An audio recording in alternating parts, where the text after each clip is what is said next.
السلام علیکم ورحمۃ اللہ وبرکاتہ۔ بسم اللہ الرحمن الرحیم۔ الحمد للہ رب العالمین والصلاة والسلام علی رسولہ الکریم محمد وعلی آلہ واصحابہ اجمعین، اما بعد۔ اعوذ باللہ من الشیطان الرجیم، بسم اللہ الرحمن الرحیم۔ وما خلقت الجن والانس الا لیعبدون۔ وقال اللہ تبارک وتعالی وَلَقَدْ بَعَثْنَا فِي كُلِّ أُمَّةٍ رَسُولًا أَنِ اعْبُدُوا اللَّهَ وَاجْتَنِبُوا الطَّاغُوتَ۔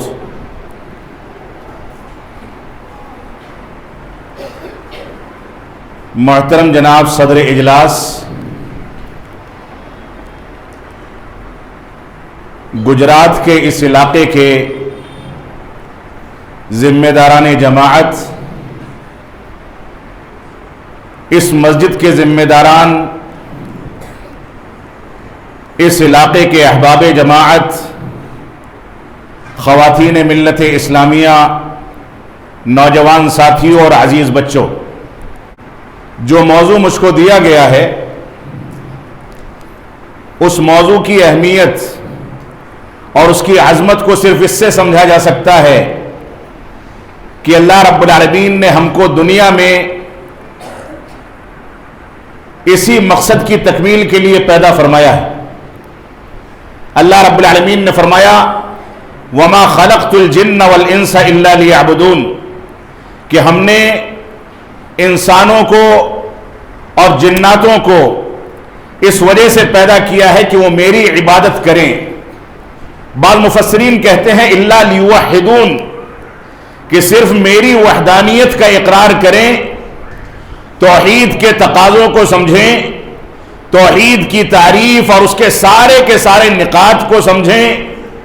اور اس بات کو سمجھیں کہ اس دنیا کے اندر عقیدہ توحید کی تکمیل کے لیے اللہ رب العالمین نے کون کون سے وسائل اختیار کیے۔ انبیاء کرام کا پورا سلسلہ جو آ کر کے ہمارے نبی آخر الزمان جناب محمد الرسول اللہ صلی اللہ علیہ وسلم پر ختم ہوتا ہے۔ اللہ کے نبی صلی اللہ علیہ وسلم کو اللہ رب العالمین نے معجزات عطا فرمائے، آپ کے ہاتھ پر ایسے ایسے واقعات رونما ہوئے کہ انسانیت دنگ رہ گئی۔ اللہ کے نبی صلی اللہ علیہ وسلم کو قرآن مجید جیسی مقدس کتاب عطا کی گئی، آپ کے اشارے پر چاند کے 2 ٹکڑے کیے گئے، اور اللہ رب العالمین نے آپ کی عظمت و فضیلت کو بیان کرنے کے لیے ہر طرح کی مثالیں اس دنیا کے اندر چھوڑی۔ یہ سارے کے سارے جتن اور رب کائنات کے لیے ان ساری کی ساری چیزوں کو دنیا کے سامنے واضح کرنا، یہ در حقیقت انسانوں کے دنیا میں پیدائش کے مقصد کو سمجھانے کے لیے تھا۔ اللہ رب العالمین نے جس بھی قوم کو بھیجا اس دنیا میں، اس قوم کی جانب اس قوم کو ڈرانے والے بھی بھیجے گئے، اس قوم میں کتابیں بھی نازل کی گئی، اس قوم کے اندر انبیاء بھی بھیجے گئے، اور یہ سارا کا سارا سلسلہ توحید کی اس مشترک دعوت کو آگے بڑھانے کا سلسلہ تھا، جو مشترک دعوت سارے انبیاء کرام کی بعثت کا بنیادی مقصد تھا۔ انبیاء کرام کی اپنی شریعتیں رہی ہوں،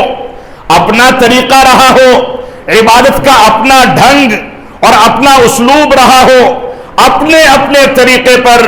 اللہ رب العالمین کے حکم کے مطابق ان لوگوں نے دنیا میں اپنی شریعتوں کی ترجمانی کی ہو، لیکن ایک چیز تھی جو سارے کے سارے انبیاء کرام کے درمیان مشترک تھی، وہ توحید تھی۔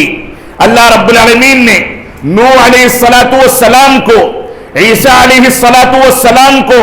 موسیٰ علیہ السلام کو، اور اللہ کے نبی صلی اللہ علیہ وسلم تک جتنے بھی انبیاء اس دنیا کے اندر مبعوث کیے گئے، سب کو اسی وجہ سے مبعوث کیا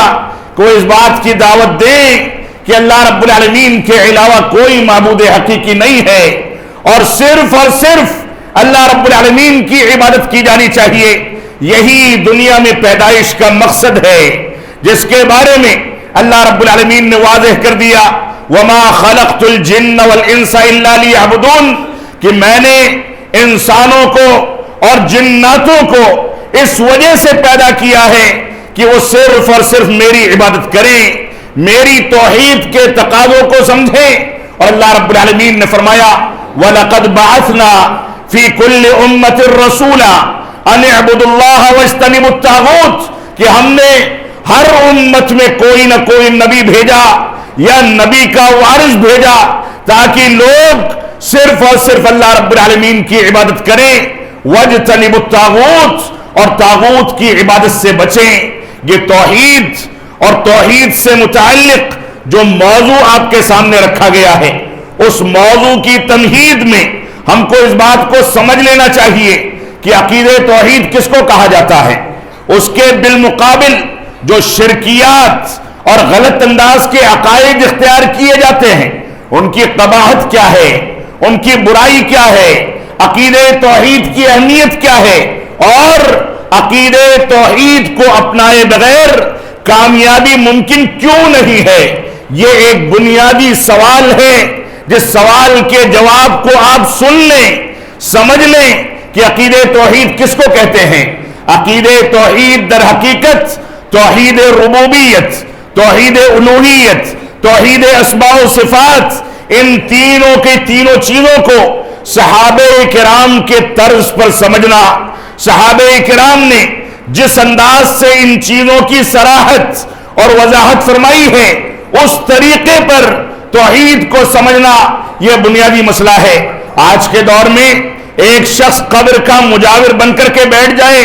قبروں پر پھول اور چادر چڑھائے, قبروں پر تعمیرات کرے, قبر والوں سے منتیں مانگے, اپنے بزرگوں کو مشکل کشا اور حاجت روا کہے, اس کے باوجود وہ یہ کہتا ہے کہ میں اہل توحید میں سے ہوں, میں توحید کو ماننے والا ہوں. یہ جھوٹا اور کذاب ہے. اور آپ شیخ الاسلام علامہ ثناء اللہ امرتسری رحمت اللہ علیہ کے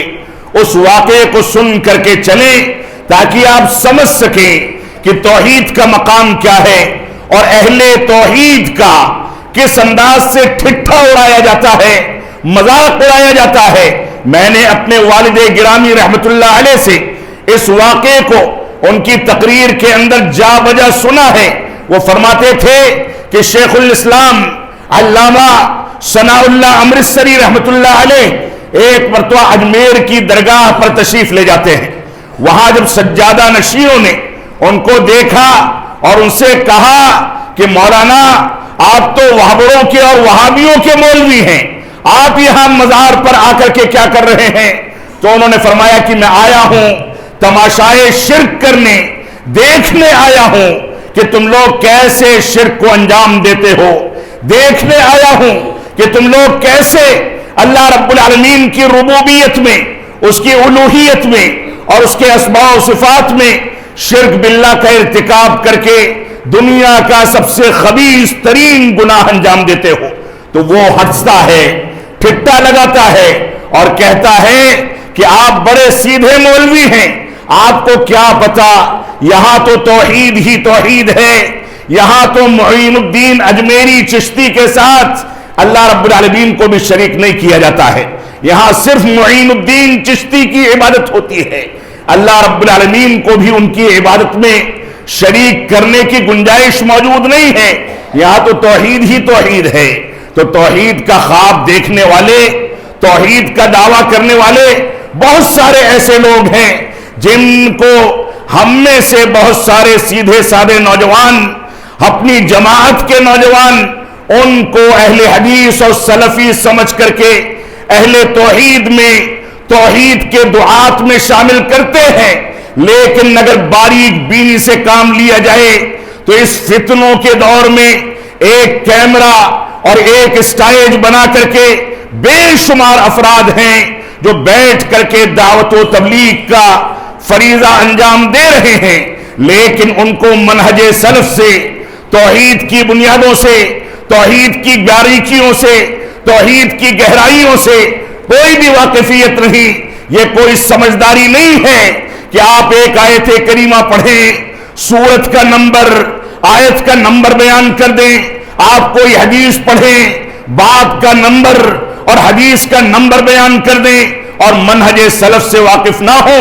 صحابہ کرام کی طرز زندگی سے واقف نہ ہو۔ یہ آج کے دور کا ایک بہت بڑا المیہ ہے، جس المیہ نے ہم کو منہج صحابہ، منہج توحید اور منہج سلف سے دور لا کر کے دنیا کی چمک دمک میں گھومنے اور اسی میں پڑھ کر کے اپنے دین کو تباہ کرنے پر مجبور کر دیا ہے۔ ہماری ذمہ داری ہے کہ ہم توحید کے تقاضوں کو سمجھیں۔ تو توحید کہا جاتا ہے توحید ربوبیت، یعنی اللہ رب العالمین کو اس کے افعال میں تنہا جانا جائے۔ اللہ رب العالمین پیدا کرنے والا ہے، موت دینے والا ہے، روزی روٹی دینے والا ہے، بگڑی کو بنانے والا ہے، بیماری میں شفا یابی دینے والا ہے۔ اللہ رب العالمین دنیا کے سارے اعمال پر قادر ہے، سارے افعال پر قادر ہے۔ اس بات کا اعتقاد توحید ربوبیت کہلاتا ہے۔ ہم میں سے کوئی بیمار پڑ جائے، بیماری کا علاج کرنے کے لیے جائز وسائل کا اختیار کرنے کے بجائے وہ تعویذ گنڈا کرنے لگے، جا کر کے لوگوں کو مشکل کشا سمجھنے لگے، درگاہوں کا چکر لگانے لگے، تو گویا اس نے ربوبیت میں شرک کر دیا، جو اللہ رب العالمین کو برداشت نہیں ہے۔ اور توحید کی دوسری قسم ہے توحید الوہیت، یعنی اللہ رب العالمین کو اس کی عبادات میں تنہا مانا جائے، سجدہ صرف رب کائنات کی جانب کیا جائے، صرف اللہ رب العالمین کے لیے کیا جائے، رکوع صرف اللہ رب العالمین کے لیے کیا جائے، صرف اسی کے احکامات مانے جائیں۔ اس نے جیسے جس چیز کا طریقہ اپنے نبی کی زبانی ہمارے سامنے بیان فرما دیا، اس طریقے کو اپنایا جائے، عبادت کو ویسے ہی انجام دیا جائے جیسے رسول اکرم صلی اللہ علیہ وسلم نے انجام دینے کا طریقہ بتایا۔ یہ الوہیت ہے۔ اگر یہ پیشانی جھکے گی تو صرف خانہ کعبہ کی جانب جھکے گی، کسی قبر کی جانب، کسی شخصیت کی جانب جھک کر کے ہاتھ ملانا، اس کے آگے جھک کر کے کھڑا رہنا، یہ ساری کی ساری چیزیں عقیدہ توحید کے خلاف ہیں۔ ہماری یہ ذمہ داری ہے کہ اس رب کے آگے ہم جھکیں جس رب نے ہم کو حقیر پانی کے ذریعے پیدا کیا۔ وہ رب جو رب اتنا زیادہ قادر ہے کہ وہ جانتا ہے کہ ایک جرثومہ جو لاکھوں جرثومے میں مرد کے اور عورت کے نطفے کے اندر پنپنا ہے، وہ کون سا جرثومہ ہے، باقی فوت ہونے ہیں، ضائع ہونے ہیں، وہ رب کائنات جانتا ہے کہ انسان کی تخلیق میں خون کا لوتھڑا، گوشت کا لوتھڑا، بچے کی شکل، بچے کی پیدائش کے بعد بچے کی بھوک اور پیاس کے لحاظ سے اس کی ماں کی چھاتیوں میں دودھ پیدا ہونے کی صلاحیت، اس کے گھر کے کاروبار کو چلانے کے لیے اس کے باپ کے اندر صلاحیتیں پیدا کرنا، جب انسان پانی چاہے تو پانی مل جائے، جب کھانا چاہے تو کھانا مل جائے، جب چلنا چاہے تو پیر حرکت کرے، جب بولنا چاہے تو زبان حرکت میں آ جائے، جب دیکھنا چاہے تو اس کی آنکھیں ایکٹیو ہو جائیں، جب پکڑنا چاہے تو ہاتھ کام کرنے لگے، جب سوچنا چاہے تو دل و دماغ حرکت میں آ جائیں۔ اتنا توانا جسم، اتنی بڑی صلاحیتیں یہ اللہ رب العالمین کی پیدا کی ہوئی ہیں، لہذا عبادت کے قابل صرف وہی رب کائنات ہے۔ دنیا کا کوئی ڈاکٹر، دنیا کا کوئی پیر و ولی، دنیا کا کوئی مفتی، دنیا کا کوئی عالم رب کائنات کے افعال میں یا اس کی عبادات میں اس کا شریک نہیں ہو سکتا۔ تو توحید الوہیت یہ ہے کہ ہم اللہ رب العالمین کو اس کی عبادات میں تنہا مانیں۔ کوئی شخص اللہ رب العالمین کی عبادات میں کسی غیر کو شریک ٹھہرانے لگے، جا کر کے قبروں پر سجدہ کرنے لگے، غیر اللہ سے منتیں مانگنے لگے، اللہ رب العالمین کے علاوہ کسی سے دعائیں کرے، روزی روٹی نہیں ملتی تو جا کر کے کسی کا چکر لگائے، اولاد پیدا نہیں ہوتی تو بیویوں کو دوسروں کے حوالے کر کے اس بات کی امید رکھے کہ اس کے ہاں اولاد پیدا ہو جائے گی۔ اللہ کی قسم یہ رب کائنات کی قدرت کے اوپر باقاعدہ وار ہے، اللہ رب العالمین اس کو پسند ہی فرماتا۔ تو اللہ رب العالمین کی ربوبیت ہو یا اس کی الوہیت ہو، ان چیزوں میں صرف اور صرف اللہ رب العالمین کے افعال اور اللہ رب العالمین کی عبادات کو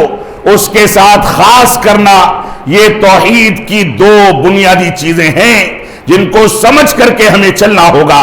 اسی طریقے سے توحید کی تیسری قسم یہ ہے کہ انسان اسماء و صفات کو سمجھے، اللہ رب العالمین کے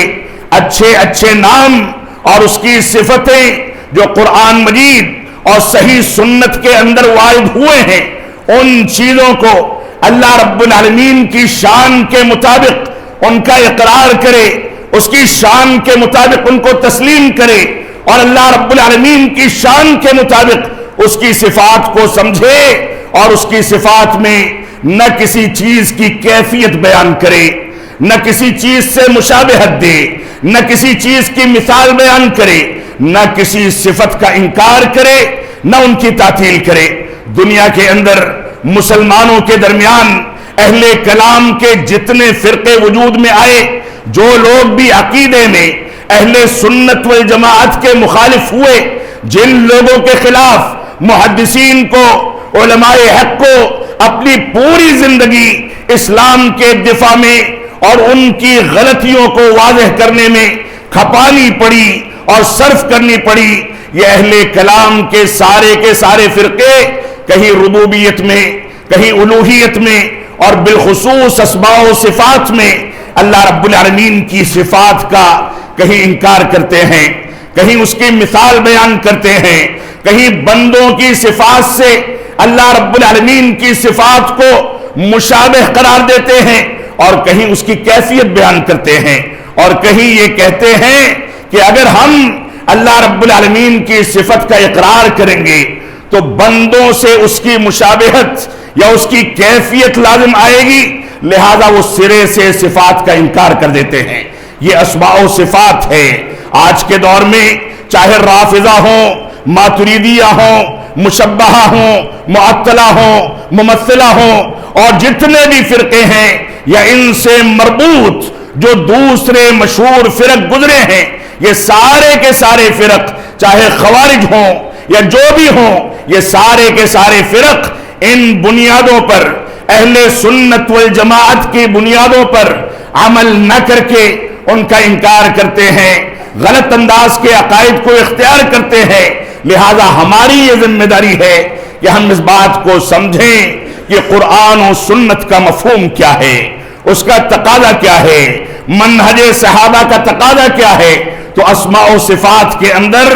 اللہ رب العالمین کی صفتوں کو اس کی شان کے مطابق لیس کمثلہ شیء وہو السمیع البصیر، اس آیت کریمہ کو سامنے رکھتے ہوئے سمجھنا کہ اللہ رب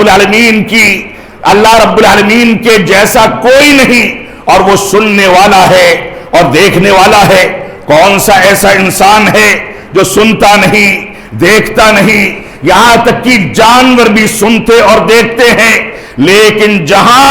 رب کائنات نے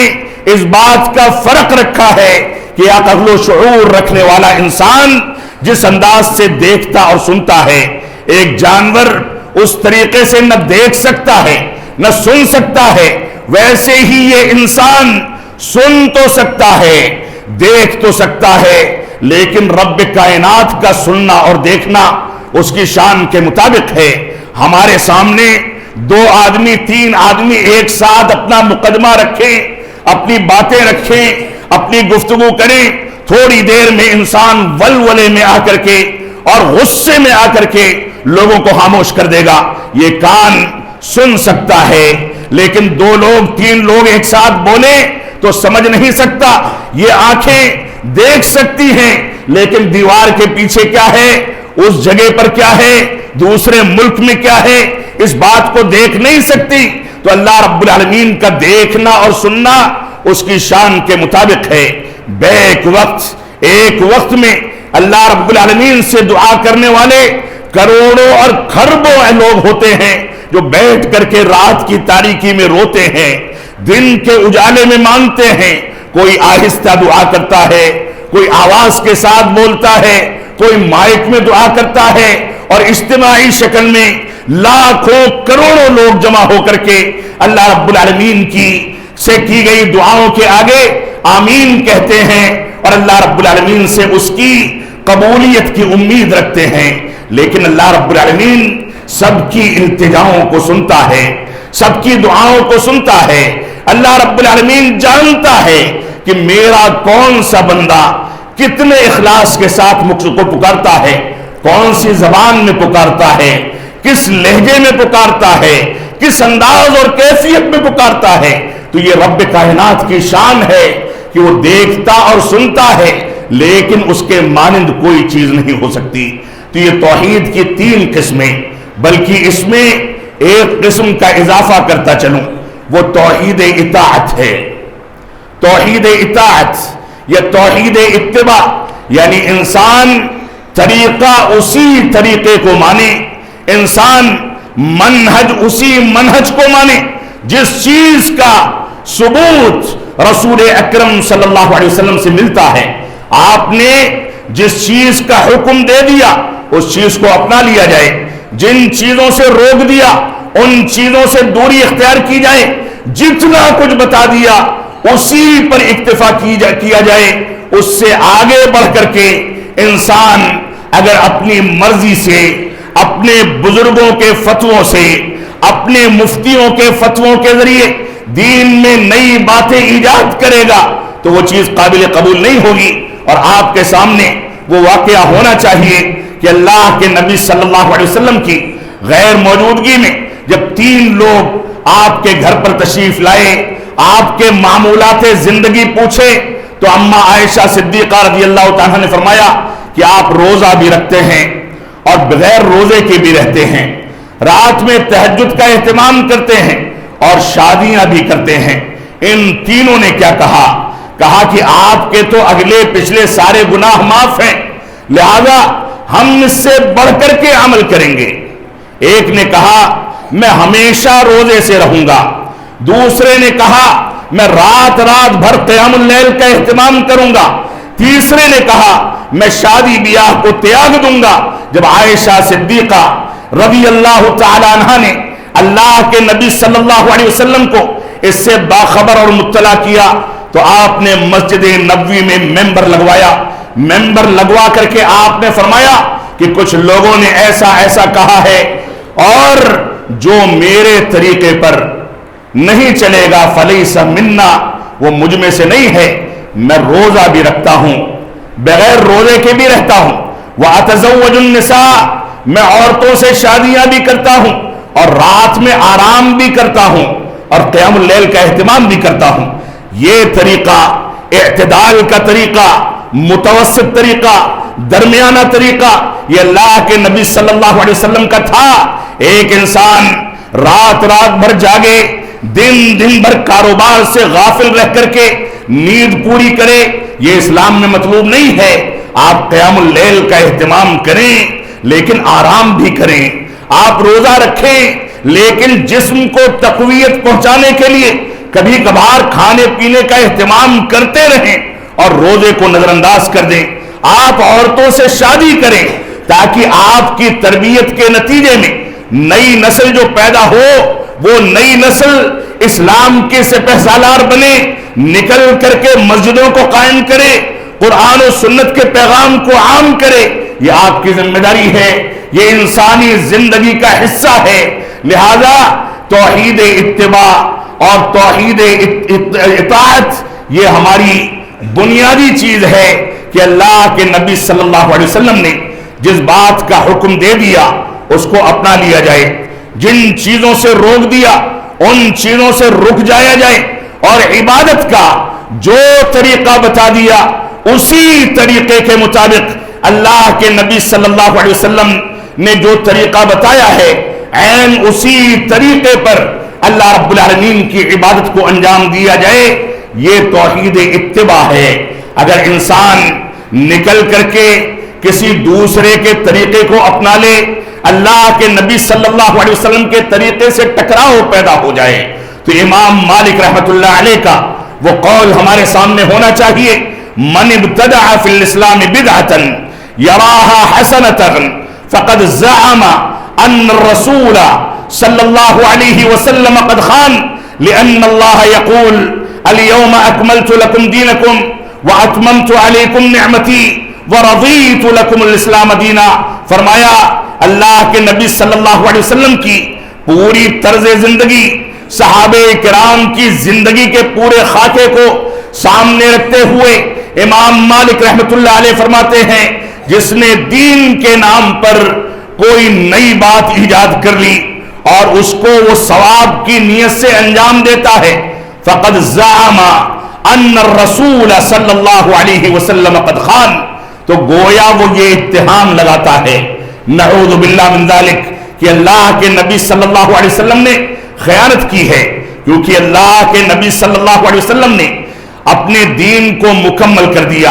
اللہ رب العالمین نے ارشاد فرمایا الیوم اکملت لکم دینکم واتممت علیکم نعمتی، ہم نے آج تمہارے اوپر تمہارے دین کو مکمل کر دیا، اپنی نعمتوں کو تمام کر دیا، اور تمہارے لیے دین اسلام جو رسول اکرم صلی اللہ علیہ وسلم پر نازل ہوا ہے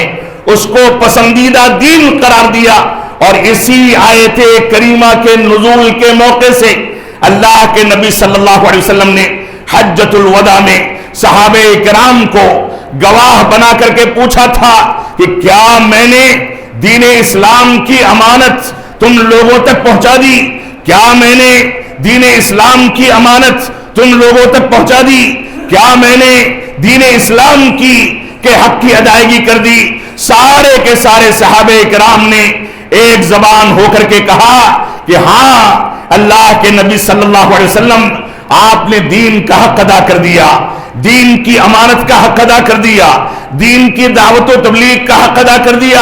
رسول اکرم صلی اللہ علیہ وسلم نے اپنا مبارک ہاتھ اٹھایا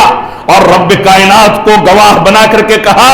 اے رب کائنات تو گواہ رہنا، اے اللہ رب العالمین تو گواہ رہنا، اے اللہ رب العالمین تو گواہ رہنا کہ میں نے دین اسلام کی تکمیل کر دی۔ تو دین اسلام کی تکمیل اگر حجۃ الوداع کے موقع سے، اس آیت کریمہ کے نزول کے موقع سے خود رسول اکرم صلی اللہ علیہ وسلم نے فرما دی ہے، تو اس آیت کریمہ کے نزول کے بعد اور دین کی تکمیل کے بعد اگر دین کے نام پر کوئی کام کیا جائے گا تو گویا ہم یہ اتہام لگاتے ہیں، نعوذ باللہ، کہ اللہ کے نبی صلی اللہ علیہ وسلم نے دین میں خیانت کی ہے۔ آپ پر وحی کا نزول ہوا لیکن یہ امانت آپ نے ادا نہیں کی، آپ کے اوپر شریعت اسلامیہ کے احکامات نازل کیے گئے لیکن آپ نے ان کو چھپا لیا، گویا بعد میں دین کے نام پر کسی چیز کو ایجاد کرنے کی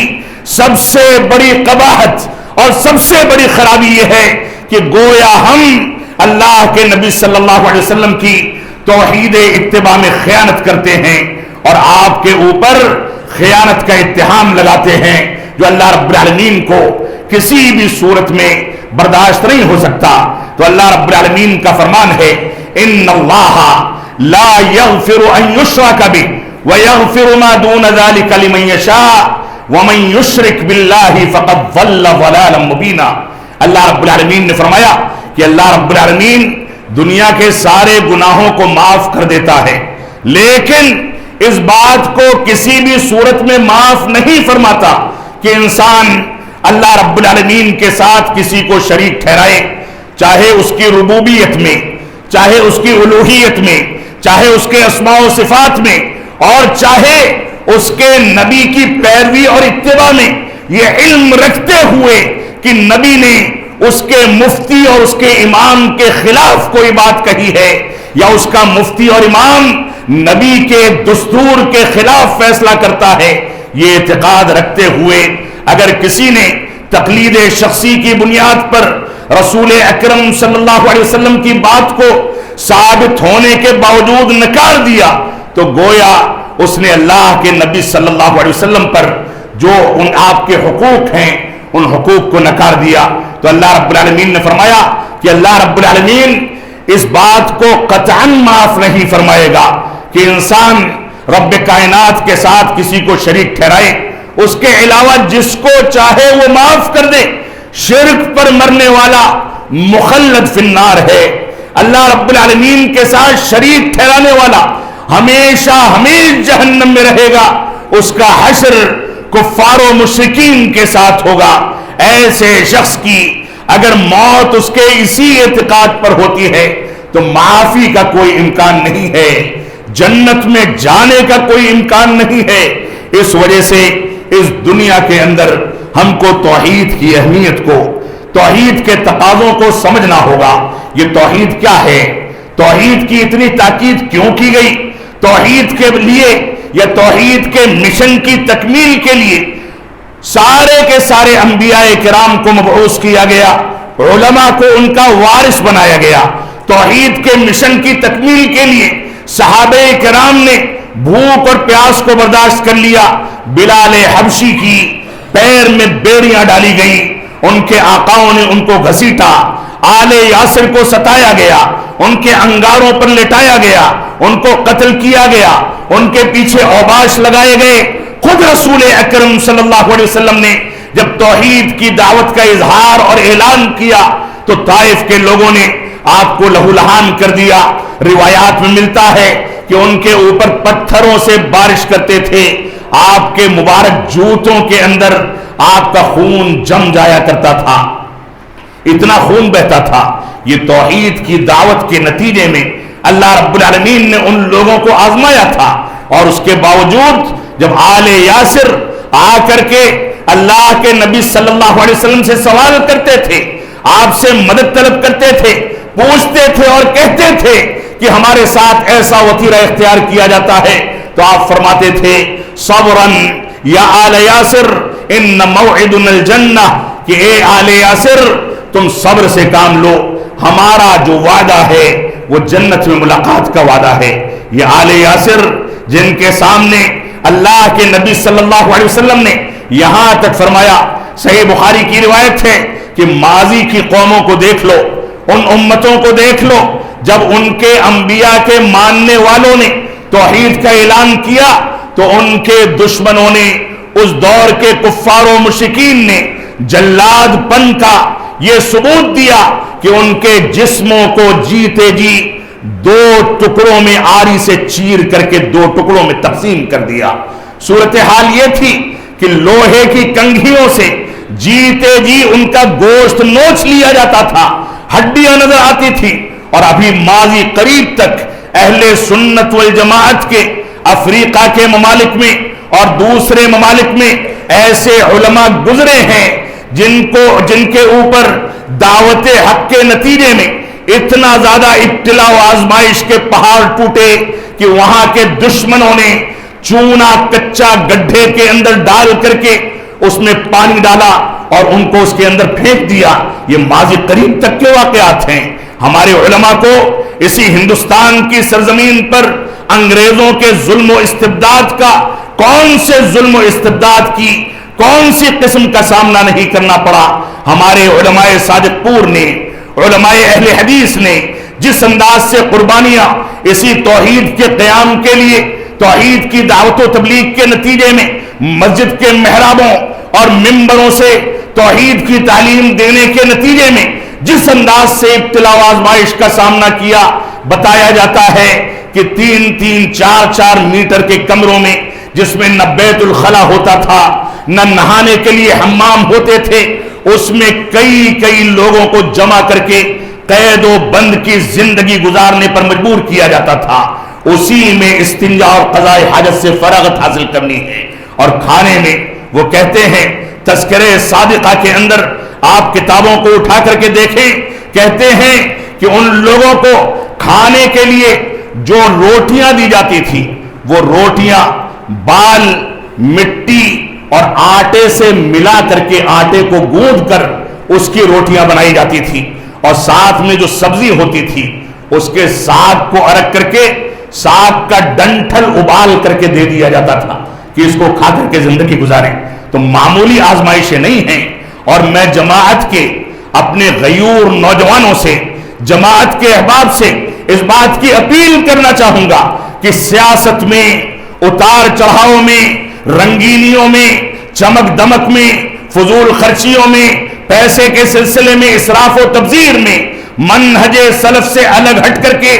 ایسے لوگوں کو سننے میں جو لوگ نہ عالم دین ہیں، نہ قرآن و سنت کی دقتوں سے اور باریکیوں سے واقف ہیں، نہ منہج صحابہ سے واقف ہیں، اس میں اپنے وقت کو تباہ نہ کریں، بلکہ قرآن و سنت کے مطابق، منہج صحابہ کی تشریح اور توضیح کے مطابق اپنی زندگی کو ڈھالیں۔ یہ اللہ رب العالمین کا فضل و کرم ہے کہ پنکھے چلتی اور اے سی چلتی مسجدیں ہم کو ملتی ہیں، آرام کے ساتھ ہم قیام اللیل کا اہتمام کر سکتے ہیں، آرام کے ساتھ ہم صلاۃ فجر میں حاضری دے سکتے ہیں۔ اللہ رب العالمین نے ہر شخص کو ایسے آلات دیے ہیں، جب چاہے اڑ جائے، لیکن فلائٹ پکڑنی ہو، ٹرین پکڑنی ہو، آپ رات بھر نہ سوئے ہوں تو بھی وہاں پہنچیں گے، لیکن رب کائنات کے حکم کے مطابق ایک بیچارہ مؤذن جو ہمارے علاقے کا سب سے مظلوم انسان ہوتا ہے، وہ آ کر کے حی علی الصلاح، حی علی الفلاح کی صدائیں بند کرے اور فجر کی نمازوں میں ہماری جماعت کی مسجدیں بھی ویران پڑی رہیں۔ یہ افسوس کا مقام ہے۔ ہماری ذمہ داری ہے کہ ہم رسول اکرم صلی اللہ علیہ وسلم کی شریعت کے مقام کو سمجھیں، آپ کے احکامات کو سمجھیں، آپ نے جس انداز سے زندگی گزارنے کا حکم دیا اسی انداز سے زندگی گزاری جائے، اور اس بات کو سمجھ لیں کہ توحید کا تقاضا یہ بھی ہے کہ ہم 5 وقتہ نمازیں با جماعت مسجد میں آ کر کے، مسجد میں حاضری دے کر کے ادا کریں۔ یہ بھی توحید کا تقاضا ہے کہ ہمارا اخلاقی سسٹم اور اخلاقیات، ایک دوسرے سے لین دین، میل جول، رہن سہن، علماء کی قدردانی، بڑوں کے احترام، چھوٹوں پر شفقت، ان ساری کی ساری چیزوں میں ہمارا سسٹم توحید کے مطابق اور اسلامی تعلیمات کے مطابق ڈھل جائے۔ توحید صرف یہ نہیں ہے کہ آپ قبر پر نہ جا کر کے یہ اعلان کر دیں کہ ہم قبر پرستی نہیں کرتے۔ توحید صرف یہ نہیں ہے کہ آپ یہ کہیں کہ ہم پکی قبریں نہیں بناتے، قبروں پر چادریں نہیں چڑھاتے، قبر والوں سے منتیں نہیں مانگتے، قبروں پر گلوکوشی نہیں کرتے، قبروں کے اوپر تعمیرات نہیں کرتے، قبروں پر گنبد نہیں بناتے، قبر والوں سے دعائیں نہیں کرتے۔ معاف فرمائیں گے، یہ توحید کا بنیادی حصہ ہے، لیکن توحید کے تقاضے یہ بھی ہیں کہ جہاں اللہ اکبر کی صدائیں آپ کے کان میں پڑیں، کاروبار کو خیر بات کہہ دیا جائے۔ جہاں اللہ اکبر کی صدائیں آپ کے کان میں گونجیں، اللہ رب العالمین کی توحید کے تنفیذ کے لیے مسجدوں کو قال اللہ اور قال الرسول کی صداؤں سے بلند کر دیا جائے۔ توحید کا تقاضا یہ بھی ہے کہ ہم میں سے جو بچہ 7 سال کا ہو جائے اس کو مسجد لانے کی سعی کی جائے، اس کی اسلامی تربیت کی جائے۔ 10 سال کا ہونے کے باوجود اگرچہ اس کے اوپر نماز واجب نہیں ہوئی ہے، پھر بھی نماز نہیں پڑھتا تو اس کو سزا دی جائے، اس کے ساتھ سختی کی جائے۔ یہ سارے کے سارے تقاضے اسی توحید کے ہیں۔ یہ بڑا آسان ہے، بڑا آسان ہے۔ معاذ بن جبل رضی اللہ عنہ کی حدیث کو سامنے رکھیں کہ انہوں نے اللہ کے نبی صلی اللہ علیہ وسلم سے کہا کہ مجھ کو جنت میں جانے کا طریقہ بتا دیں۔ اللہ کے نبی صلی اللہ علیہ وسلم نے کلمہ توحید کے تقاضوں پر عمل کرنے کا حکم دیا۔ فرمایا اس بات کی گواہی دو کہ اللہ رب العالمین کے علاوہ کوئی معبود حقیقی نہیں، اور محمد صلی اللہ علیہ وسلم اللہ رب العالمین کے نبی اور اس کے رسول ہیں، اس کے بندے ہیں۔ انہوں نے فرمایا اے اللہ کے نبی صلی اللہ علیہ وسلم افلا ابشر الناس، کہ کیا میں لوگوں کو اس کی بشارت نہ سنا دوں؟ آپ نے فرمایا لا تبشرہم فیتکلوا، ان کو بشارت نہ سناؤ ورنہ اسی پر توکل کر کے بیٹھ جائیں گے۔ آج کے دور میں اسی کلمے پر توکل کر کے بیٹھنے والی اگر کوئی قوم اور جماعت ہے تو ہماری جماعت ہے۔ نمازوں کی پابندی نہ کریں پھر بھی جنت کے ٹھیکیدار ہم ہیں، اور ایک دوسرے کے حقوق کو ماریں، ایک دوسرے کو جائیداد سے محروم کریں، وراثت کی اسلام کے طریقے کے مطابق تقسیم نہ کریں۔ جب بولیں تو گالیاں دیں، جب استعمال کریں تو بیڑی سگریٹ بھی پئیں، اس کی حرمت کے باوجود اس کے قریب جائیں، جب من چاہے شادی بیاہ میں فضول خرچی کر دیں، جب من چاہے برادری کے تعصب کو اپنی زندگی میں جگہ دے دے، جب من چاہے کسی عالم دین کی توہین کر کے اس کو مسجد سے رخصت کر دیں، جب من چاہے تو مؤذن اور امام کی توہین کر دیں، اس کے باوجود ہم یہ سمجھتے ہیں کہ ہم جنت کے ٹھیکیدار ہیں کیونکہ ہم اہل توحید میں سے ہیں، ہم اہل حدیث ہیں۔ معاف فرمائیں گے، یہ اتنا آسان نہیں ہے۔ اللہ کے نبی صلی اللہ علیہ وسلم کے عہد مبارک میں اللہ کے نبی صلی اللہ علیہ وسلم کی کیفیت دیکھیں، آپ بھوکے رہتے تھے، پیاسے رہتے تھے، لیکن دین پر آنچ آ جائے اس بات کو گوارا نہیں کرتے تھے۔ بعض تاریخی روایات میں ملتا ہے کہ عمر بن خطاب رضی اللہ عنہ رات کی تنہائی میں جب خلیفہ بنے تو اپنے ہاتھ کو، اپنے پیروں کو نوچ نوچ کر کے پوچھتے تھے کہ اے عمر، تو نے قیامت کے لیے کون سی تیاری کی ہے؟ قیامت کے دن کیا جواب دے گا؟ تیری رعایا میں ایسا ہوتا ہے، ویسا ہوتا ہے۔ یہ مسئولیت تھی۔ آج کے دور میں جس کو منصب مل جائے، جس کو عہدہ مل جائے، جو کسی پوسٹ پر قائم ہو جائے، جس کے پاس اختیارات آ جائیں، وہ اپنے خاندانوں کو، اپنی شخصیت کو، اپنے مال و دولت کو، اپنے گھرانے کو، اپنے متعلقین کو جس حد تک نوازنے کی کوشش کرتا ہے، معاف فرمائیں گے یہ امانت میں خیانت ہے۔ تو بات کہیں سے کہیں نکل گئی، لیکن حقیقت یہ ہے کہ توحید کا تقاضا یہ ہے کہ ہم ہر چیز کے اندر توحید کے تقاضوں کو سمجھیں، اسلام میں مکمل طریقے سے داخل ہو جائیں۔ اور اللہ کے نبی صلی اللہ علیہ وسلم نے اسی وجہ سے فرمایا تھا، جب ایک صحابی رسول نے پوچھا کہ اللہ کے نبی صلی اللہ علیہ وسلم مجھ کو کوئی ایسا کلمہ بتا دیں جس کی بنیاد پر میں جنت کا مستحق بن جاؤں، میں مکمل اسلام میں داخل ہو جاؤں، تو آپ نے فرمایا قل آمنت باللہ ثم استقم، کہو کہ میں اللہ رب العالمین پر ایمان لایا، پھر اسی پر جم جاؤ، استقامت حاصل کر لو۔ یہ استقامت نہیں ہے کہ سردی بڑھے تو ہیٹر تاپتے تاپتے صلاۃ فجر فوت ہو جائے۔ معاف فرمائیں گے، یہ استقامت نہیں ہے کہ دوسروں کے اوپر تبصرہ کرنا ہو تو ہر طرح کے تبصرے کیے جائیں، اور خود کسی چیز کو انجام دینا ہو تو اس کی تعویل کر لی جائے۔ یہ اسلام اور استقامت نہیں ہے کہ ہم اپنی مرضی سے اپنے اسلام اور اپنے دین کو اپنی گھر کی لونڈی بنا کر کے جیسے چاہے گھماتے رہیں، دوسروں پر پڑے تو فتوے بازی ہو، خود پر پڑے تو غور و تدبر کیے بغیر انسان اس کی توجیہ و تعویل کر کے آگے نکل جائے۔ معاف فرمائیں گے، یہ استقامت کا تقاضا نہیں ہے۔ تو ہماری یہ ذمہ داری ہے کہ ہم دین پر مکمل طریقے سے جم کر کے استقامت حاصل کریں۔ اللہ رب العالمین پر ایمان کا جب اعلان کر دیا تو ایسی صورت میں صحابہ کرام کی طرز زندگی ہمارے سامنے ہو کہ ان کے پاس چاہے کھانے کے لیے کچھ ہو نہ ہو، پہننے اور اوڑھنے کے لیے کچھ ہو نہ ہو، لیکن دین کے نام پر کسی انداز کا کوئی تفرقہ پیدا کرے، کسی انداز کی دین پر کوئی آنچ آنے لگے، وہ سارے کے سارے ایک جٹ ہو کر کے کھڑے ہو جاتے تھے اور کہتے تھے کہ دین کے نام پر ہمیں گمراہ کوئی کرے گا تو اسی کے ہتھیار سے اس کو تباہ کر دیا جائے گا، اس میں کوئی سمجھوتا نہیں۔ آج مسلمانوں کے اندر اور اپنی جماعت کے اندر یہ غیرت اگر اپنے منہج کی نہیں پیدا ہوتی، توحید کی نہیں پیدا ہوتی، تو معاف فرمائیں گے ہم کامیاب نہیں ہو سکتے۔ تو عقیدے توحید کے بغیر کامیابی ممکن نہیں ہے۔ شیخ الاسلام علامہ ابن تیمیہ رحمۃ اللہ علیہ کا ایک مقولہ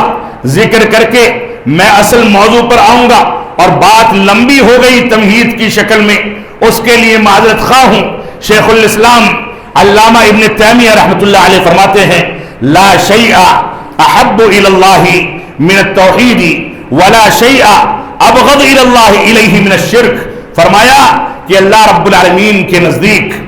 توحید سے زیادہ محبوب کوئی چیز نہیں، اور شرک سے زیادہ مبغوض اور بری کوئی چیز نہیں۔ اور اس کے بعد فرماتے ہیں وَكَثْرَةُ الذُّنُوبِ مَعَ صِحَّةِ التَّوْحِيدِ، اگر گناہ انسان نے زیادہ کیے ہیں بشری تقاضے سے، کبھی کبھار کبائر میں بھی داخل ہو جاتا ہے لیکن شرک سے بچتا ہے، توحید پر قائم ہے تو کثرت ذنوب گناہ زیادہ ہوں تو بھی توحید اگر درست ہے اور صحیح سالم ہے تو تھوڑے بہت گناہوں کے ساتھ شرک کے راستے پر چلنے سے وہ کہیں زیادہ بہتر ہے. شرک کے راستے پر چلنے سے کہیں زیادہ بہتر ہے، کیونکہ انسان کتنے بھی اعمال صالحہ کو انجام دے دے، اگر اس کا عقیدہ درست نہیں ہے، وہ توحید کے مطابق زندگی نہیں گزارتا، توحید کے تقاضوں پر نہیں چلتا، تو اس کا عمل قابل قبول ہی نہیں ہے. اللہ رب العالمین اس کو رادِ درگاہ کر دے گا. اللہ رب العالمین اس کے اعمال کو مردود سمجھے گا، کیونکہ اعمال کی قبولیت کے لیے دو بنیادی شرطیں ہیں. ایک یہ کہ انسان کسی عبادت کو اللہ رب العالمین کے اخلاص کے لیے انجام دے، اللہ رب العالمین کی رضامندی کے لیے انجام دے، اللہ رب العالمین کی خوشنودی کے لیے انجام دے. اور اسی طریقے سے دوسری بنیادی شرط یہ ہے کہ انسان اس عبادت کو رسول اکرم صلی اللہ علیہ وسلم کے طریقے کے مطابق انجام دے. ان میں سے ایک شرط اگر فوت ہوتی ہے تو اس کی عبادت مردود ہے، قابل قبول نہیں ہے. اس وجہ سے ہم کو توحید کے مقام اور اس کی اہمیت کو سمجھنا ہوگا. توحید کے مقام کو سمجھنا ہے تو اللہ کے نبی صلی اللہ علیہ وسلم کی ان روایات کو دیکھیں کہ اللہ کے نبی صلی اللہ علیہ وسلم نے ارکان اسلام میں نمازوں کا قیام ہو اور دوسری عبادات کو انجام دینا ہو، بالخصوص حج بیت اللہ کو انجام دینا ہو، صلاۃ عیدین کا مسئلہ ہو، صلاۃ جنازہ کا مسئلہ ہو، اذان و اقامت ہو، نماز کے قیام کے مسائل ہوں، ان ساری کی ساری چیزوں میں توحید کے بنیادی عناصر کو سامنے رکھتے ہوئے بار بار اس بات کی تلقین کی گئی کہ انسان اللہ رب العالمین کی بڑائی بیان کرے. کوئی رخصت بھی ہو رہا ہے، جنازے کی نماز بھی ہے، تو وہاں پر بھی تکبیرات زوائد کے ذریعے اللہ رب العالمین کی شکر گزاری اور اس کی بڑائی بیان کی جائے. اللہ رب العالمین کی عبادات کو انجام دینے میں تکبیرات عیدین میں اللہ اکبر اللہ اکبر لا الہ الا اللہ واللہ اکبر اللہ اکبر وللہ الحمد، یہ توحید کا کلمہ ہے. تلبیہ آپ حج بیت اللہ میں دیکھیں تو وہاں اس تلبیہ کو تلبیہ توحید بھی کہا گیا. جابر رضی اللہ تعالیٰ عنہ کی روایت کے اندر فرمایا لبیک اللہم لبیک لبیک لا شریک لک لبیک ان الحمد والنعمت لک والملک لا شریک لک. اے رب کائنات میں حاضر ہوں، اے رب کائنات میں حاضر ہوں، اے رب کائنات میں اس بات کی گواہی دیتا ہوں کہ تیرا کوئی شریک نہیں. میں حاضر ہوں اور میں اس بات کی گواہی دیتا ہوں کہ تیرے ساتھ کوئی شریک نہیں ہو سکتا. وہاں ایک انداز کا لباس، ایک انداز کی عبادت، ایک ہی خانے کعبہ کا طواف اور صفا اور مروہ کی سعی، رب کائنات کی تکبیرات کو بلند کرتے ہوئے شیطان کو رسوا کرنا، میدان عرفات میں، منی میں، مزدلفہ میں سفید لباس کے اندر چلچلاتی دھوپ یا رات کی تاریکی میں ایک جگہ سے دوسری جگہ پر جانا، یہ ساری کی ساری چیزیں اور ساتھ میں تلبیہ کو پکارتے رہنا، یہ ساری کی ساری دعوت توحید ہے. تو عبادات کے اندر توحید کا مستقل طور سے مقام ہے. اگر کوئی شخص آ کر کے اللہ رب العالمین کے کلمات کے بجائے کسی دوسرے کی بڑائی بیان کرے، کسی دوسرے کا تلبیہ پڑھے، کسی دوسرے کی تعریف کرے تو معاف فرمائیں گے یہ عبادتیں بھی فضول ہیں، یہ اعمال صالحہ بھی رائے گاہ ہیں اور مردود ہیں. یہ طریقے رسول کے مطابق انجام دیے جائیں، یہ ہماری ذمہ داری ہے. تو ارکان اسلام میں توحید کے بے شمار مظاہر موجود ہیں. قرآن مجید کو آپ پڑھ لیں، سورہ اخلاص کو 1/3 قرآن قرار دیا گیا. کس وجہ سے؟ کیونکہ قرآن مجید کے اندر جو چند موضوعات پر گفتگو کی جاتی ہے اس میں سے بنیادی چیز جو عقیدہ توحید کا مظہر ہے وہ سورہ اخلاص کے اندر اللہ رب العالمین نے بیان کر دیا. لیکن بدقسمتی کیا ہے؟ بدقسمتی یہ ہے کہ آج مسلمانوں کی جانب منسوب بے شمار مکاتب فکر اور بے شمار فرقے ایسے ہیں جو کلمہ توحید کی شرح و تفسیر کے اندر بھی اہل سنت والجماعت سے اختلاف کرتے ہیں۔ لا الہ الا اللہ، اس کا معنی صحابہ کرام کی شرح و تفسیر اور اسلاف امت کی شرح و تفسیر کے مطابق لا معبود بحق الا اللہ ہونا چاہیے کہ اللہ رب العالمین کے علاوہ کوئی معبود حقیقی نہیں۔ لیکن ہم میں سے کسی مکتب فکر اور عقیدے کو ماننے والے نے لا حاکم الا اللہ، لا غالب الا اللہ، اور اس انداز کی شرح و تفسیر کر کے کلمہ توحید کی بنیاد ہی پر ایسی قدغن لگائی ہے کہ جب بنیاد میں غلط انداز کا بیج بویا جائے گا، کفر و الحاد کا، منافقت کا، شرک و بدعت کا بیج بویا جائے گا، تو درخت پر اگنے والے پھل اور نکلنے والے پتے یہ نقصان دہ پیدا ہوں گے، زہر آلود پیدا ہوں گے۔ لیکن اگر بیج عقیدہ توحید کا منہج صافی کی بنیاد پر دنیا کی آلائشوں سے اس کو پاک و صاف کر کے صحابہ کرام اور منہج سلف کے مطابق اس بیج کا انتخاب کیا گیا، تو اس سے اٹھنے والا جو درخت ہوگا، اس درخت کی مثال محمد الرسول اللہ والذین معہ اشداء علی الکفار رحماء بینہم تراہم رکعا سجدا یبتغون فضلا من اللہ ورضوانا سیماہم فی وجوہہم من اثر السجود ذالک مثلہم فی التوراۃ۔ اس آیت کریمہ کو سامنے رکھیں، میں اس تفصیل میں نہیں جانا چاہتا۔ تو حقیقت یہ ہے کہ عقیدہ توحید ہر چیز کے اندر موجود ہے۔ آپ عبادات کو انجام دیں، معاملات کریں، ایک دوسرے سے لین دین کریں، اگر رب کائنات کی بڑائی، اس کی عظمت، اس کے دین کی پاکیزگی، اس کے دین کے تقاضوں کو لین دین میں، معاملات میں، شادی بیاہ میں، کاروبار میں، پیسہ کمانے میں، اٹھنے بیٹھنے میں، پانی پینے اور کھانا کھانے میں، چلنے پھرنے میں، گاڑی گھوڑے خریدنے میں، معاملات کرنے میں، سفر کرنے میں، کسی بھی چیز میں اگر رب کائنات کی عظمت اور اس کی بڑائی کے تصور کو نکال کر کے کوئی کام انجام دیا جاتا ہے تو وہ کام مردود ہے،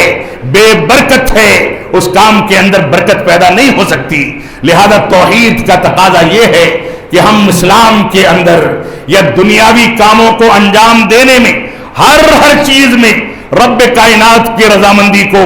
اس کے اخلاص کو تلاش کریں، اللہ کے نبی صلی اللہ علیہ وسلم کے طریقے کے مطابق ان کاموں کو انجام دینے کی سعی کی جائے، جستجو کی جائے، یہ ہماری بنیادی ذمہ داری ہے۔ تو ارکان اسلام میں، دین کے تمام احکامات میں توحید کے عناصر موجود ہیں۔ صحیح مسلم کی روایت ہے، اللہ کے نبی صلی اللہ علیہ وسلم کا فرمان ہے، لقنوا موتاکم لا الہ الا اللہ۔ اپنے وفات پانے والوں کو جب غرغرے کا عالم ہو اور تم کو یقین ہو جائے کہ یہ اس دنیا سے رخصت ہونے والا ہے، تو اس کے سامنے کھڑے ہو کر کے اس کو لا الہ الا اللہ کی تلقین کرو۔ یہ کلمہ توحید ہے۔ ایک شخص اس دنیا سے فوت ہو رہا ہے، ہو سکتا ہے اپنے بچوں کو وصیت کرنا چاہے، ہو سکتا ہے اپنے جائیداد کے بارے میں تفسیر و شرح کرنا چاہتا ہو سکتا ہے کسی سے معافی تلافی کرنا چاہتا ہو سکتا ہے کچھ معاملات کی وضاحت کرنا چاہتا ہو، لیکن آخری وقت میں اللہ کے نبی صلی اللہ علیہ وسلم نے فرمایا کہ نہیں، اب اس کو لا الہ الا اللہ کی تلقین کی جائے۔ یہ توحید کی عظمت ہے، توحید کا مقام ہے کہ اس دنیا سے انسان رخصت ہو رہا ہے، اس کے بیوی بچے، اس کے خاندان کے لوگ آئی سی یو کے باہر کھڑے ہیں، اس کے پلنگ کی چاروں جانب گھیرا بنا کر کے ان کی آنکھوں سے آنسو جاری ہوتا ہے، لیکن اس موقع سے بھی اگر کسی کو یاد کرنا ہے تو توحید کے کلمے کی تلقین کر کے رب کائنات کو یاد کرنا ہے۔ یہ توحید کا مقام اور اس کی عظمت ہے۔ اللہ کے نبی صلی اللہ علیہ وسلم نے فرمایا، کل مولود یولد علی الفطرہ فابواہ یہودانہ او ینصرانہ او یمجسانہ، کہ ہر بچہ جو پیدا ہوتا ہے وہ فطرت اسلام پر، توحید پر پیدا ہوتا ہے،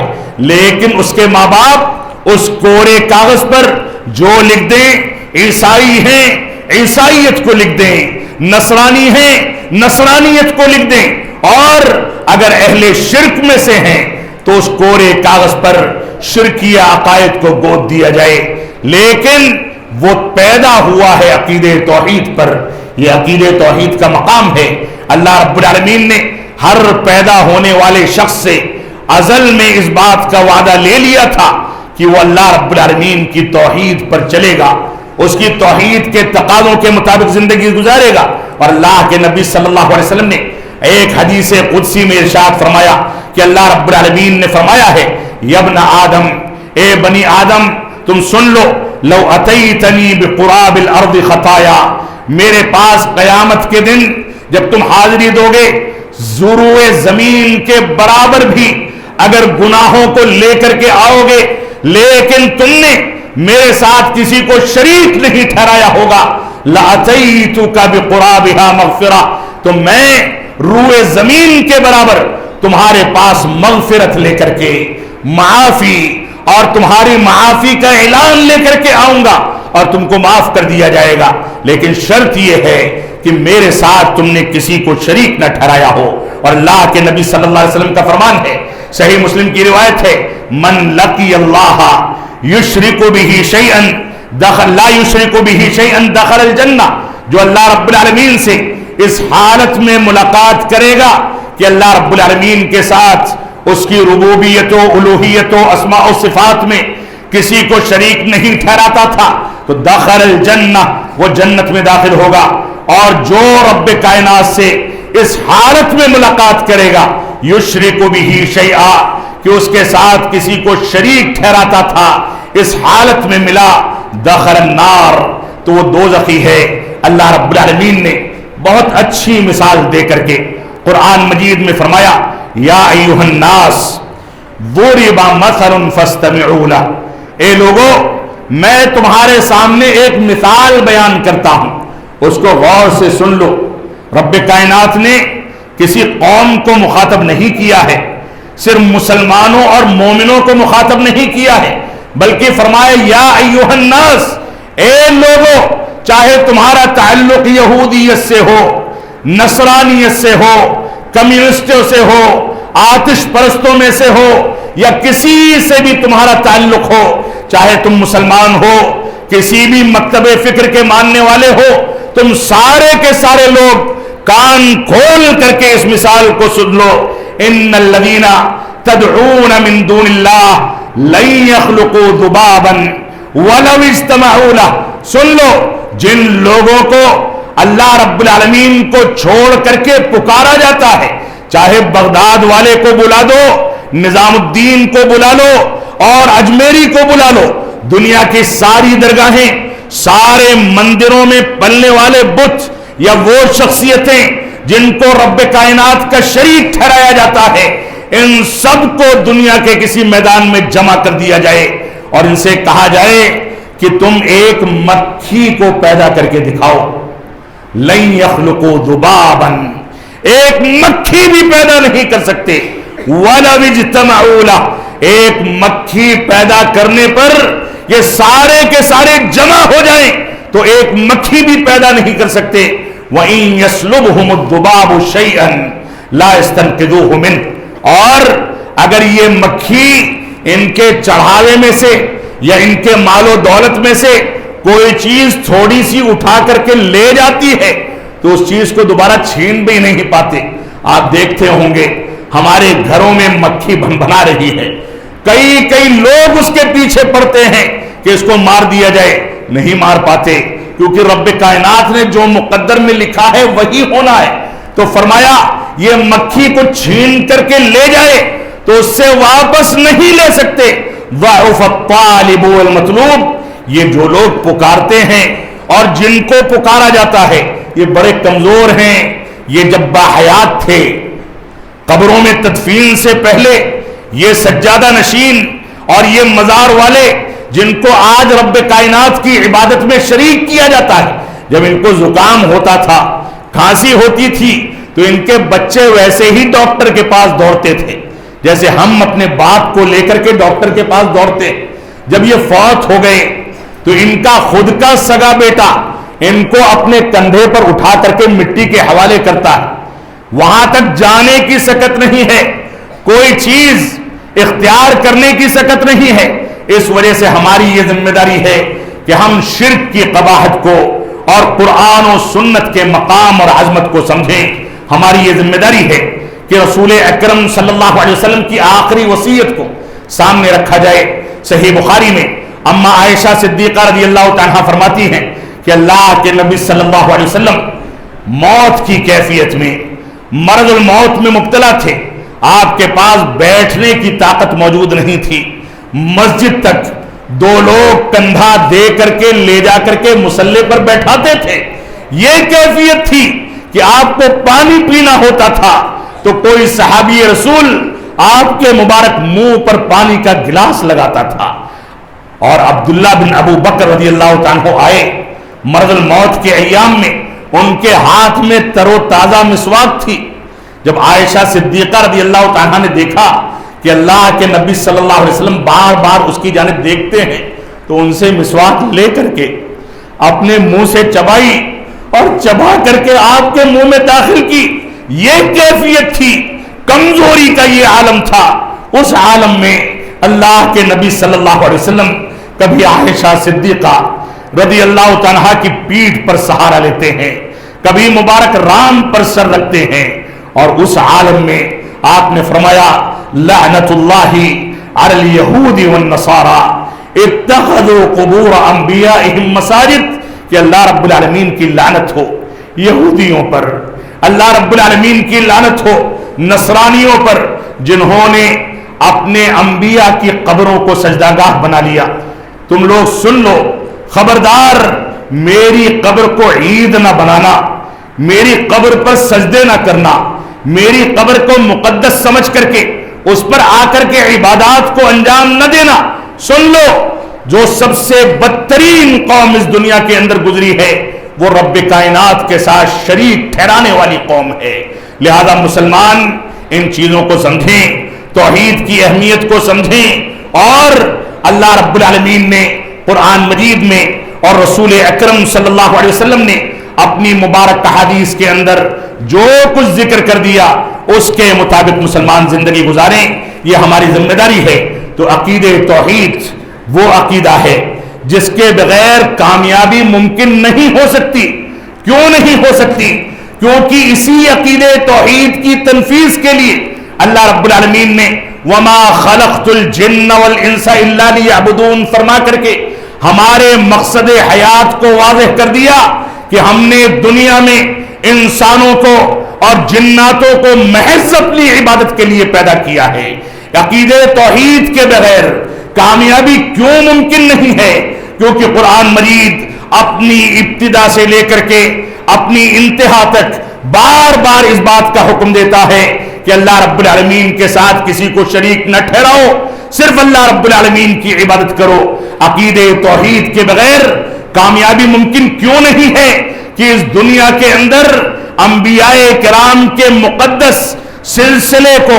مبعوث کرنے اور بھیجنے کا بنیادی مقصد یہ تھا کہ اس دنیا میں عقیدہ توحید کو واضح کر دیا جائے۔ سارے انبیاء جب دنیا میں آئے اور قوموں سے، مشرکوں سے، دشمنان اسلام سے ان کا سامنا ہوا تو عقیدہ توحید کی بنیاد پر ان کو آزمائشوں کا، تکلیفوں کا سامنا کرنا پڑا۔ تو انبیاء کرام کی بعثت کا مقصد، جن کی بعثت کے لیے اس دنیا کے اندر دنیا کے سسٹم کو بنایا گیا، اس دنیا میں آسمانی کتابوں کا نزول کیا گیا، اس دنیا میں قرآن و سنت کی وضاحت کے لیے علماء کرام کے سلسلے کو بھیجا گیا، اس دنیا میں اللہ رب العالمین نے محدثین کو پیدا کیا کہ شریعت اسلامیہ کی تدوین کا کام کریں، عقیدہ توحید کی تدوین کا کام کریں۔ بڑے بڑے علماء آئے اور گزر گئے، یہ سارا کا سارا سلسلہ اسی توحید اور توحید کے تقاضوں کی تکمیل کے لیے تھا۔ اس وجہ سے بھی عقیدہ توحید کے بغیر انسان کی کامیابی ممکن نہیں ہے۔ اللہ رب العالمین ہم کو قرآن و سنت کے مطابق زندگی گزارنے کی توفیق عطا فرمائے۔ اللہ رب العالمین ہم کو اس بات کی توفیق عطا فرمائے کہ ہم قرآن و سنت کے مطابق چلیں، قرآن و سنت کے تقاضوں کو سمجھیں، عقیدے توحید کے تقاضوں کو سمجھیں۔ اللہ رب العالمین ہم کو اس بات کی توفیق عطا فرمائے کہ منہج سلف کے مطابق اور ہمارے اسلاف نے اور جماعت کے بڑے علماء نے عقیدے توحید پر جو بحثیں لکھی، جو شروحات پیش کی، جو کیفیت بیان کی، جس کے لیے اپنی پوری زندگی قربان کر دی، ان چیزوں کو سمجھ کر کے اللہ رب العالمین ہم کو اس بات کی توفیق عطا فرمائے کہ ہم اس کے مطابق زندگی کو ڈھالیں۔ اللہ رب العالمین کی اسی توحید کا تقاضا ہے کہ ہمارے ذہنوں سے بڑوں کی ناقدری نکال دی جائے۔ اسی عقیدے توحید کا تقاضا ہے کہ ہم آپسی انتشار اور دنیا داری سے توبہ کر کے دین کے نام پر ایک ساتھ جمع ہو، ہمارے اندر اتحاد و اتفاق پیدا ہو۔ یہ بڑی بدقسمتی ہے کہ جماعت دنیا کے جتنے علاقوں میں ہے اتنے دھڑوں میں بڑھتی چلی جا رہی ہے۔ کوئی اپنے عمرا کی قدر نہیں کرتا، کوئی اپنے بڑوں کے مقام کو نہیں سمجھتا، کوئی چھوٹوں پر شفقت نہیں کرتا۔ یہ ہماری ذمہ داری ہے کہ ہم دین کے تقاضوں کو سامنے رکھ کر کے، عقیدے توحید کے تقاضوں کو سامنے رکھ کر کے اس بنیادوں پر آپس میں اتحاد پیدا کریں جن بنیادوں پر صحابہ کرام آپسی جزوی اختلاف کے باوجود، اجتہادی اختلاف کے باوجود ایک جٹ تھے اور دشمنان اسلام کے سامنے ننگی تلوار لے کر کے متحدہ طور پر کھڑے ہو جاتے تھے کہ دین پر آنچ آ جائے۔ یہ ہم کو برداشت نہیں ہے۔ اللہ رب العالمین ہم کو ان باتوں کی توفیق عطا فرمائے۔ ہم جب تک جئیں تب تک اسلام پر جئیں، جب ہمارا خاتمہ ہو تو ایمان پر ہو۔ بارک اللہ لنا ولکم فی القرآن المجید ونفعنی وإیاکم بالآیات والذکر الحمید انہ تعالی جواد کریم ملک